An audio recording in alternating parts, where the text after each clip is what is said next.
Class 9th math का 21 video number 21 है। इसमें चौथा उदाहरण देखेंगे।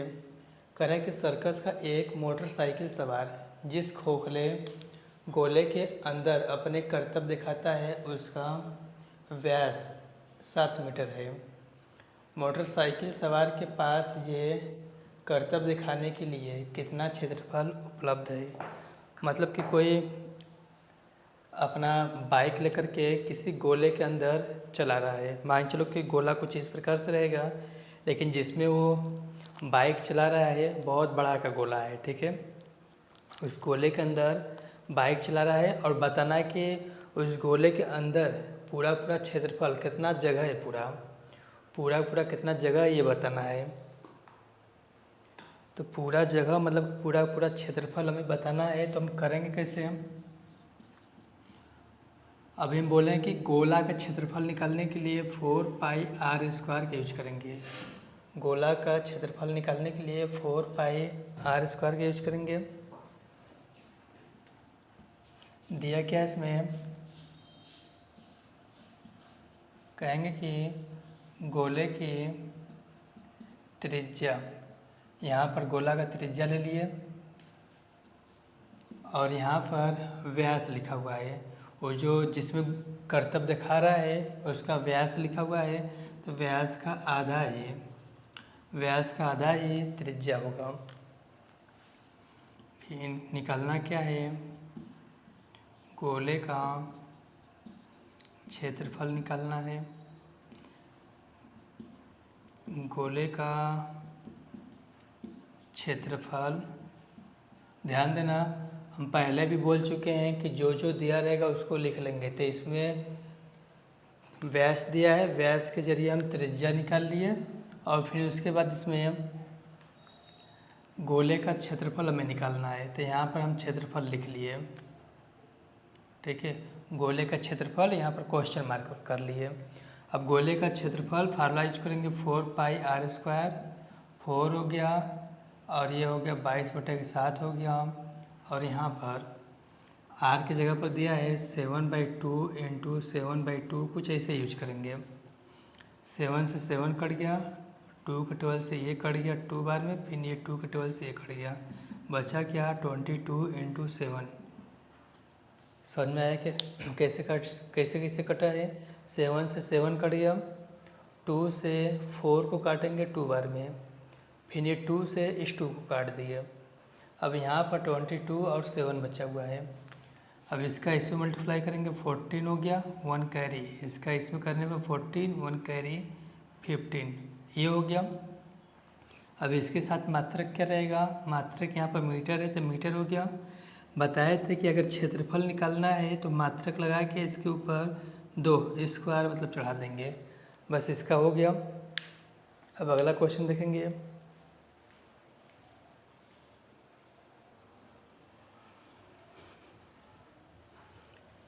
पांचवा देखेंगे, किसी भवन के ऊपरी भाग अर्धगोलाकार है और इस पर पेंट किया जाना है। यदि इस अर्धगोले के आधार की परिधि 17.6 मीटर है तो 5 रुपये प्रति 100 सेंटीमीटर स्क्वायर की दर से इसे पेंट कराने का व्यय ज्ञात कीजिए। थोड़ा सा देखना, कोई भवन है, भवन के ऊपर इस तरह से आधा गोला दिखाई दे रहा है। भवन के ऊपर इस तरह से आधा गोला जैसा कुछ बना हुआ है, उस पर हमें पेंट करना है। और बोला क्या है 100 सेमी स्क्वायर अगर हम पेंट करेंगे तो 5 रुपया लेंगे, मतलब 100 सेंटीमीटर स्क्वायर इतना पेंट करने के लिए 5 रुपया ले रहा है। तो पूरा लागत बताना है कि उस आधे गोले को पेंट करने में कितना रुपया लगेगा। तो ध्यान देना यहाँ पर परिधि लिखा हुआ है, तो लिखेंगे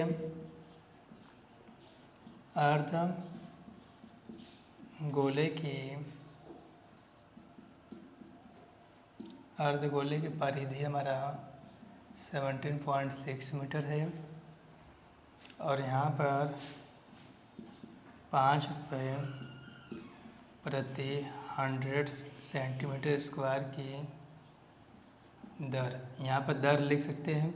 दर इसको शुरुआत में लिख दो, ऐसे लिख दो, दर 5 रुपये प्रति 100 सेंटीमीटर स्क्वायर, ऐसे लिख सकते हो। और फिर क्या कहेंगे, अर्धगोले पर हमें पेंट करना है। अर्धगोले को पेंट करने में कुल व्यय ये हमें निकालना है, ठीक है। तो हम आधे गोले का पहले क्षेत्रफल निकालेंगे तभी कुछ हो पाएगा। तो आधे गोले का क्षेत्रफल के लिए 2πr², मतलब हमें r चाहिए। अगर r हमारे पास होता तो हो जाता, लेकिन यहाँ परिधि दिया है तो परिधि के मदद से हम r निकाल सकते हैं, ठीक है। तो परिधि थोड़ा सा समझना। परिधि का मतलब कि जैसे आधा गोला हो गया, आधा गोला को इस तरह से देखेंगे तो इसमें इस तरह से जो सर्कल जैसा दिखाई दे रहा है, इसका माप मतलब कि इसको नापना है। इसको अगर नापेंगे तो इसी को परिधि बोलेंगे कि परिधि इतना है, ठीक है। तो यहाँ पर जो अर्धगोला है तो ये अर्धगोला हो गया, अर्धगोले का ये माप निकाला गया है, इसको नाप के यहाँ पर लिखा गया है।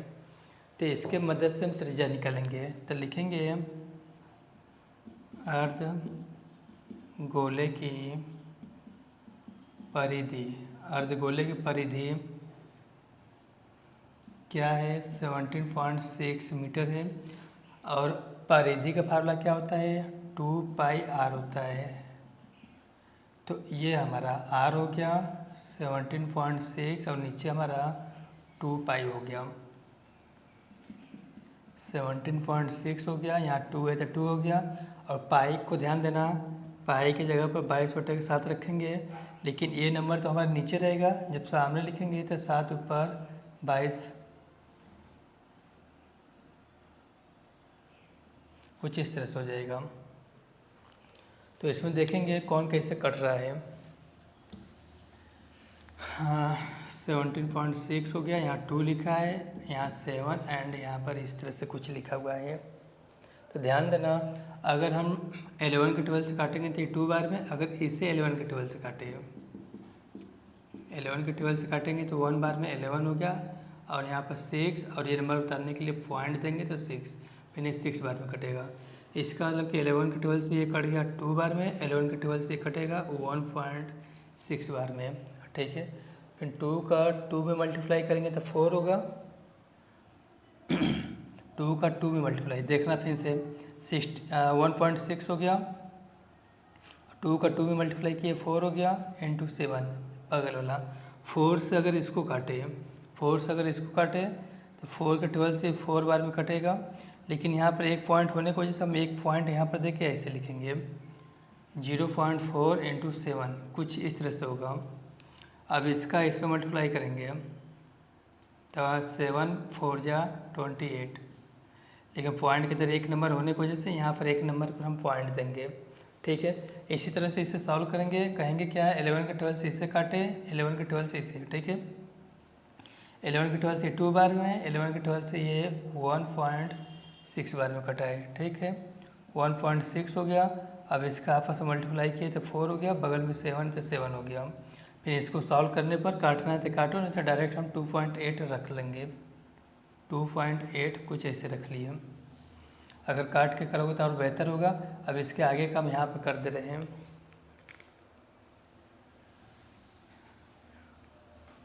अब इसको यहाँ पर करेंगे 1.6 और 4 इंटू 7 तो 7 हो गया, 4 से इसको काटे थे 0.4 बार में इंटू 7, फिर 2.8 आ गया था। फिर इसमें मात्रक क्या था हमारा मीटर, तो यहाँ पर मीटर हो गया। अब ध्यान देना, थोड़ा सा क्वेश्चन को समझना। यहाँ पर था 100 सेमी स्क्वायर पेंट करने पर 5 रुपये ले रहा है। तो इसका मतलब कि हम अगर क्षेत्रफल सेमी में निकाले तो और बढ़िया रहेगा। तो इसको हम सेमी में चेंज करेंगे तो तुम्हें पता होना चाहिए कि 1 मीटर बराबर 100 सेमी होता है। तो यहाँ पर मीटर है तो मीटर का हटाएंगे तो 100 लिख के सेमी लिख सकते हैं, ठीक है। अगर इसको सेमी में चेंज करना है तो इसमें 100 को मल्टीप्लाई करेंगे, 2.8 में अगर हम 100 को मल्टीप्लाई करें तो पॉइंट हटाने के लिए एक ही जीरो हट जाएगा ऐसे, फिर यहाँ एक ही जीरो बचा तो यहाँ पर लगा लिए, मतलब 280 बस ये हो गया, ये हमारा सेमी में हो गया। ये निकाले क्या है, आर निकाला गया है। ठीक है, आर तो निकल गया।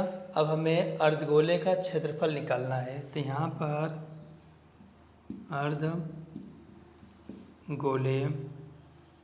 का क्षेत्रफल 2πr² बोला गया है। 2 हो गया और पाई का मान हो गया 22/7 हो गया, और आर का मान इसका उधर करके लिखिए, 2 हो गया 22/7 हो गया, आर का मान हो गया 280। ठीक है, अब यहाँ पर इसको हम इस तरह से काटेंगे, 7 के टेबल से 7 चौक 28, मतलब कितनी बार में कटेगा। अब इसमें 2 का मल्टीप्लाई 22 में करेंगे तो 44 हो गया, इंटू यहाँ पर देखो अच्छा इसका मल्टीप्लाई इसमें कर दिए, यहाँ जीरो है यहाँ जीरो है तो डबल जीरो उतार लिए इस तरह से। अब 4 का टेबल 8 बार पढ़ेंगे तो 32 आएगा, 2 हो गया, कैरी हमारा 3 हो गया। 2 का टेबल 4 का टेबल 2 बार पढ़ेंगे तो 8 हुआ, 8 में 3 प्लस करेंगे तो 11 हो गया। ठीक है, अब इसका इसमें मल्टीप्लाई करके लिखना है, देखना अच्छा मल्टीप्लाई करेंगे, यहाँ डबल जीरो है तो डबल जीरो उतार लिए। अब यहाँ पर 112 मानो और यहाँ पर 44 मानो, इस तरह से। 4 का टेबल 2 बार पढ़ेंगे 8 हो गया, 4 का टेबल 1 बार पढ़ेंगे 4 8 4 4, यहाँ 8 हो गया, इसको प्लस किए 12, 8 एंड 9 4 9 2 8, कुछ इस तरह से आ गया। और ध्यान देना यहाँ पर इसको हम सेमी बनाए हैं तो इसका मतलब कि इसमें भी मात्रक हमारा सेमी स्क्वायर हो जाएगा। हो गया। अब कुल लागत निकालना है, ध्यान देना जो आधा गोला था, आधा गोला का हम क्षेत्रफल निकाल दिए। अब हमें लागत निकालना है अर्धगोले, अरे कहाँ गया, अर्धगोले को पेंट करने में कुल लागत। यहाँ पर अर्धगोले को पेंट कराने में कुल व्यय या तो कुल लागत लिख सकते हैं।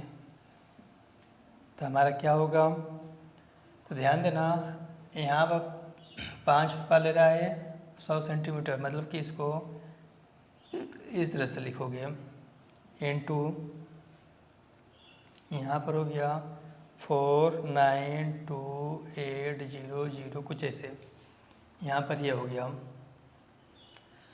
तो इसे कैसे करोगे, डबल जीरो से डबल जीरो कट गया। अब 5 का टेबल 8 बार पढ़ेंगे तो 40 के जीरो, कैरी हमारा 4 हो गया। इसका 10 हो गया, और 10 में कैरी प्लस करेंगे तो 4 हो गया।